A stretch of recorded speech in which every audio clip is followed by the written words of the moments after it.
Hey guys, let's get more news about Warriors, but first, don't forget to subscribe and leave your like. Mo Buckets claims Draymond always had competitive edge to him. Draymond Green has been under fire in recent years for his extracurricular activities on the basketball court. From punching former Warriors teammate Jordan Poole before the 2022-23 NBA season to on-court incidents with Minnesota Timberwolves center Rudy Gobert and Phoenix Suns big man Jusuf Nurkic this past season, Green's reputation continues to be a heightened controversial topic.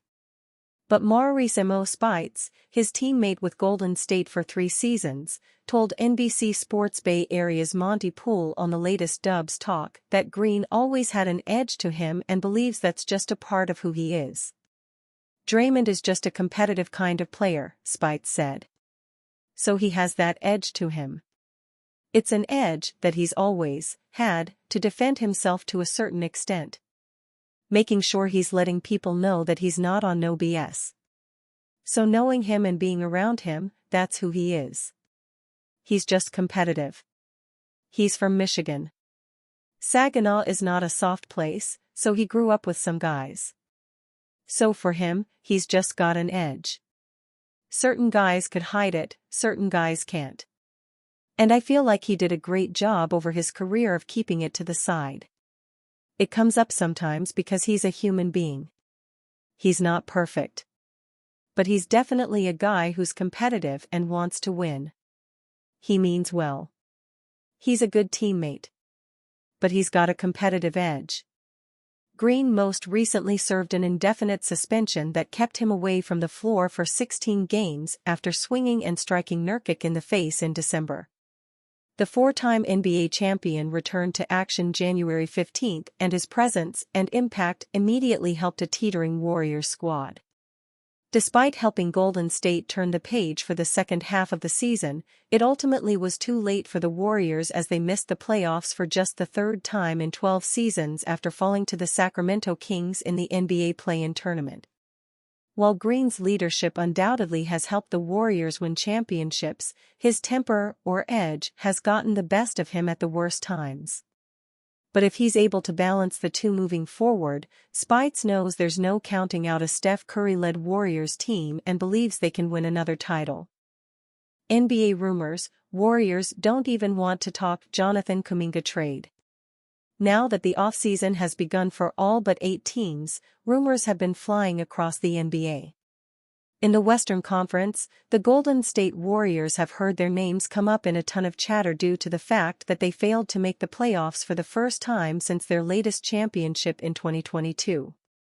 In addition to having to make hard decisions on the futures of Klay Thompson, Chris Paul, and Andrew Wiggins, the Warriors are also going to have to devise a plan for Jonathan Kuminga's future with the organization as a result of all the trade talks that surround them.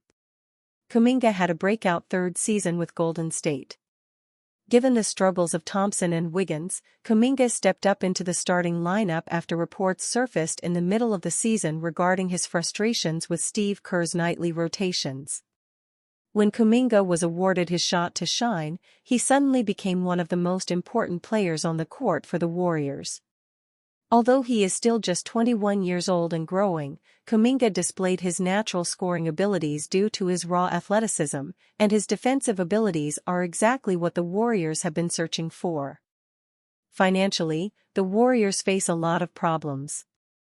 This is why Kuminga, who is eligible for an extension this upcoming summer, has been made a topic of discussion regarding potential trades the Warriors could look to make. Owner Joe Lacob has a desire to win right now, especially since 2-time MVP Stephen Curry isn't getting any younger. Any moves the Warriors make in the offseason will be to strengthen their immediate championship pursuit. However, it doesn't appear as if Kuminga will be a part of any potential trade discussions Golden State holds with rival teams this summer. In a recent interview with 95.7 The Game in San Francisco, ESPN's Ramona Shelburne discussed Kuminga's immediate future with the Warriors. Not at all, Shelburne quickly refuted when asked if Kuminga would be on the table in trade negotiations this summer. Look, It's going to get complicated because of his extension talks and how much money they have, but I think they'll do everything they can to keep him. I don't think they even want to talk about him. If the Warriors are to keep Kuminga off limits in trade talks this offseason, they are going to be thin in terms of where they could potentially upgrade their roster. Kuminga is one of their only players that holds value and weight in hypothetical trades right now, which is why there have been rumors popping up about Golden State possibly exploring conversations that may include him. A possible extension for Thompson would also play a factor in how much money the team could eventually offer the young forward on a new contract. The fact of the matter for the Warriors is that Kuminga was one of their most valuable assets this past season. Moving forward, he is expected to solidify himself as a member of their core. Kuminga played in a total of 74 games with the Warriors this past season, starting in 46 of them. He averaged 16.1 points, 4.8 rebounds, and 2.2 assists per game while shooting 52.9% from the floor and 32.1% from three-point range. The third-year forward ranked third on the team in scoring behind only Curry and Thompson. Warriors expected to monitor trade for devastating all-star scorer, NBA exec. The Warriors wrapped up what can only be termed a disappointing season without an appearance in the playoffs, as the team dropped its play-in tournament game against the Kings and punched out on 2023-24 early. It seemed to put an end to a 12-year stretch in which we were always able to call the Warriors, when healthy, potential championship contenders. But what will they do now? Star guard Stephen Curry still has enough juice in the tank to lead a contending team, but the rest of the roster needs tweaks, if not an overhaul. Expect the Warriors to be aggressive in the search for a new potential number 2 scorer to line up with Curry, a younger second-tier star who can score 22 to 22 points per night the way that Klay Thompson once did. And there is a player who makes sense for that role, Pelicans star Brandon Ingram.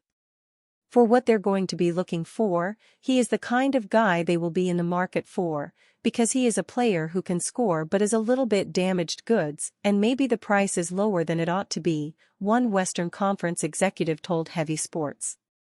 But you keep him healthy, you're careful with him, and he can carry you through. He is still young, Ingram is 26, and that is absolutely what they want. He is a wild card. But we saw him, he played 30 minutes against Washington and put up 40 points. He did that twice, also against Toronto. When he is right, he is a devastating scorer.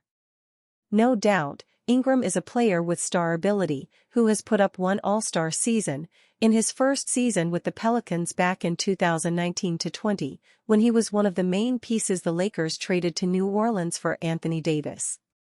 Problem is that, since then, Ingram has struggled to stay healthy. In the past 4 seasons, he has missed nearly 30% of the Pelicans' games, 225 out of 318 games. After averaging a career-high 24.7 points in 2022-23, he dropped to 20.8 points this year. If they are willing to gamble on health, Ingram has a promising payoff, especially on the Warriors roster. Ingram is 6'8" and coach Steve Kerr values the ability to morph into different positions. You can play him at the 4, he can switch a lot, he can play the 3 or the 2, an Eastern Conference GM said. He has become a very good playmaker, too. That is the kind of versatility Steve Kerr loves to have. You might question his toughness, but put him next to Draymond Green and that will change. New Orleans is not sure it wants to pay him. So, there are a lot of teams with an eye on him. There are probably 10 to 12 teams with their eyes on him in case he comes available, monitoring him, however you want to put it. Money could be the driving factor in Ingram leaving the Pelicans, and could help the Warriors get him at a reduced price. A swap of Chris Paul with Moses Moody and a future first-round pick could be in the wheelhouse, if the Pelicans like Paul, and the 1 year left on his deal. Also on the table, a deal built around Andrew Wiggins and Moody, with Ingram coming back to the Dubs. Wiggins has 3 years and $84 million remaining on his contract. Ingram is up for an extension and is signed in 2024 to 25 for $36 million, the final year of a 5-year, $158 million contract he signed in 2020. While Ingram has been eligible for a 3-year, $147 million deal this year, the Pels have not had discussions with him on an extension. The Warriors would face a similar decision, though Ingram is now up for a deal worth $208 million over 4 years. It would be risky. But the Warriors are at a point where risks might be necessary to remain competitive. And you, fan? What do you think of the situation of Brandon Ingram? Leave your opinion in the comments.